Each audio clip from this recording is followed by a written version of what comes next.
শুভ দুপুর বন্ধুরা। এই দেখো বন্ধুরা, আজ দুপুরের রান্না চিকেন কষা।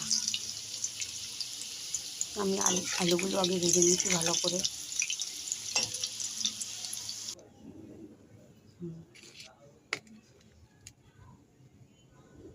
দেখো এবার আলুগুলো তুলে নিয়েছি। এবার তেলের মধ্যে দিয়ে দিচ্ছি তেজপাতা, শুকনো লঙ্কা। এবার তেলটা গরম হয়ে গেছে, পেঁয়াজগুলো দিয়ে দিলাম। পেঁয়াজটা একটু লাল লাল করে ভাজা হলে যাবতীয় যা যা মশলা লাগে সব মশলা দিয়ে ভালো করে চিকেনটাকে কষিয়ে নেব, যতক্ষণ না মশলার থেকে তেল ছেড়ে দেয়। সুন্দর করে কষিয়ে নেবো। আমি পাশেই গরম জল বসিয়েছি, গরম জল দেবো।